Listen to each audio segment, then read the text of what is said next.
안녕하세요. 자, 한번 상상해 보세요. 우리가 매일 지나는 달이나 전기를 만드는 발전소 같은 엄청나게 큰 구조물에 아주 작은 흠집이 발견됐다고 쳐요.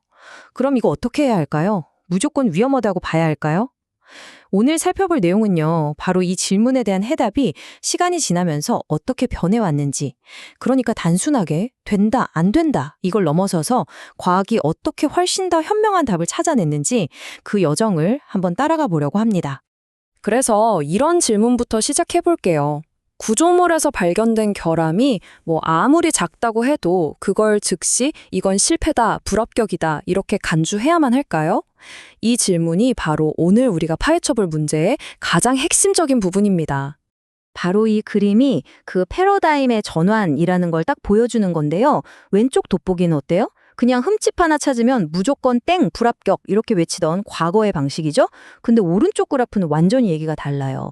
파괴역학이라는 과학적인 방법을 쓰는 건데요. 이게 뭐냐면 균열이 시간이 지나면서 어떻게 커지고 또 어떻게 퍼져나가는지를 분석해서 이 구조물은 앞으로 몇 년은 더 안전하겠구나 이렇게 남은 수명을 예측하는 훨씬 더 진보된 접근법을 보여주는 겁니다.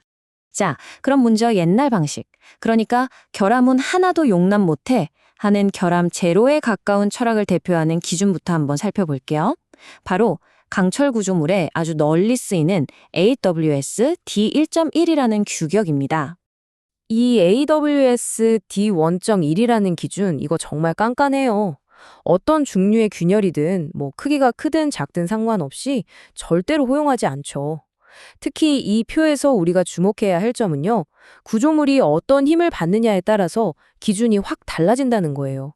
건물처럼 그냥 가만히 꾸준히 힘을 받는 정화중 구조물하고요, 다리처럼 차가 지나갈 때마다 계속 하중이 변하는 동하중 구조물하고요. 후자에 훨씬 더 까다로운 기준을 적용합니다. 왜냐하면 마치 종이를 한번 구기는 거랑 계속 접었다 폈다 하는 건 완전 다르잖아요?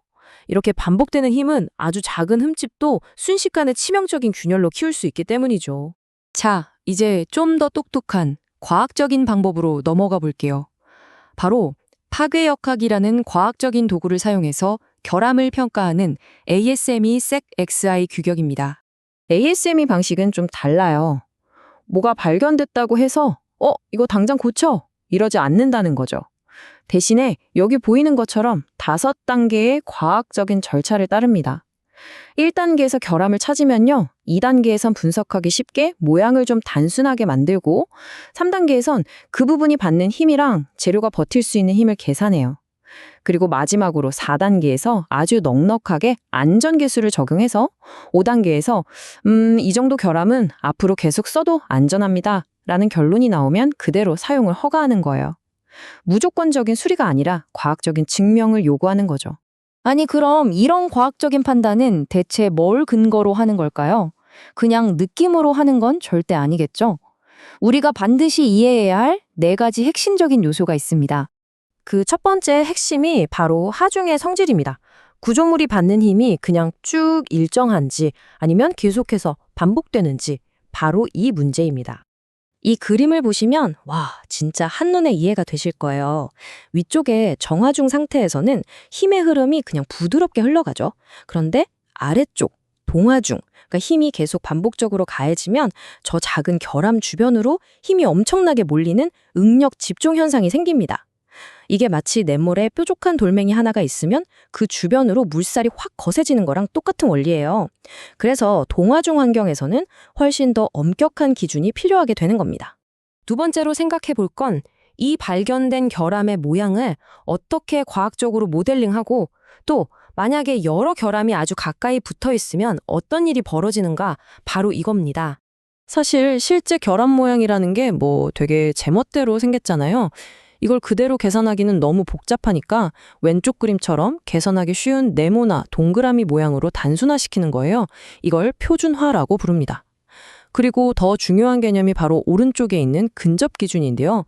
여러 개의 작은 흠집이 이렇게 옹기종기 모여 있으면 각각에 쏠리는 힘이 서로 영향을 주면서 마치 하나의 거대한 결함처럼 행동하게 돼요. 그러니까 1 더하기 1이 2가 아니라 3이나 4가 되는 효과가 나는 거죠. 그래서 이럴 땐 얘들을 하나로 묶어서 더 위험한 상황으로 평가해야만 합니다. 세 번째는요, 진짜 중요한 건데 어떻게 검사하는지가 아니라 언제 검사하느냐, 바로 타이밍 문제입니다. 타이밍이 모든 걸 바꿀 수 있어요. 이 슬라이드가 보여주는 건 지연균열이라는 아주 무서운 현상인데요. 특히 고장력강 같은 특수한 재질은 용접이 딱 끝났을 땐 멀쩡해 보여요. 그런데 재료 속으로 스며든 수소 때문에 시간이 지나면서 최대 48시간이 지나서야 쓱 하고 균열이 생길 수 있습니다. 용접 끝나자마자 검사하고 문제 없네요. 합격! 이렇게 말하는 건 아직 타이머가 다 돌아가지도 않은 시한폭탄을 보고 안전하다고 말하는 거랑 똑같은 아주 위험한 일이라는 거죠. 그래서 AWS D1.1 같은 규격에서는 반드시 충분한 시간을 기다렸다가 검사하도록 못 박아두고 있습니다. 자, 이제 마지막 네 번째입니다. 이건 재료 자체가 가진 맷집, 그리고 온도가 그 맷집에 어떤 영향을 주는지에 대한 이야기예요. 모든 재료는요, 균열에 버티는 힘, 일종의 맷집이 있어요. 이걸 전문 용어로 파괴인성이라고 하는데요. 그런데 이 그래프를 좀 보세요. 온도가 뚝 떨어지면 이 힘이 갑자기 확 약해질 수가 있습니다. 따뜻할 때는 망치로 쳐도 그냥 휘어지기만 하던 강철이 아주 추운 데서는 유리처럼 땡 하고 깨져버릴 수 있다는 뜻이에요. 우리가 잘 아는 타이타닉호가 빙산에 부딪혔을 때 왜 그렇게 쉽게 부서졌을까 하는 이유 중 하나로 바로 그 차가운 바닷물이 지목되기도 하거든요. 따라서 결함의 크기뿐만 아니라 이 구조물이 실제로 사용될 환경의 온도까지 반드시 고려해야만 진짜 안전을 평가할 수 있는 겁니다. 자, 이제 이 모든 이야기들을 한번 쭉 모아서 결론을 내려보겠습니다. 서로 다른 두 가지 철학을 비교하면서 과연 무엇이 진정한 품질 판단인지 한번 생각해보죠. 이 저울이 모든 걸 말해주네요. 왼쪽에 있는 무결점이라는 거. 말은 그럴듯하죠. 완벽하니까요. 근데 이게 자칫하면 엄청난 돈을 쏟아붓거나 심지어는 수리하다가 오히려 새로운 문제를 만드는 맹목적인 완벽주의가 될 수 있다는 거예요. 하지만 오른쪽에 한목적성 평가는 다릅니다. 이건 과학적인 근거를 바탕으로 이 구조물은 지금 이 용도로 사용하기에 충분히 안전한가? 라는 아주 현실적인 질문에 답하는 겁니다. 바로 이것이야말로 현대공학이 추구해야 할 합리적이고 현명한 길이라고 할 수 있겠죠? 그래서 마지막으로 여러분께 이 질문을 한번 던져보고 싶어요. 모든 것이 복잡하게 얽혀있는 이 세상에서 과연 무엇이 진짜 안전한 상태일까요? 단순히 흠집 하나 없는 상태일까요? 아니면 흠집이 좀 있더라도 그 위험을 우리가 정확히 알고 통제할 수 있는 상태일까요? 한 번쯤 깊이 생각해 볼 만한 문제가 아닐까 싶습니다.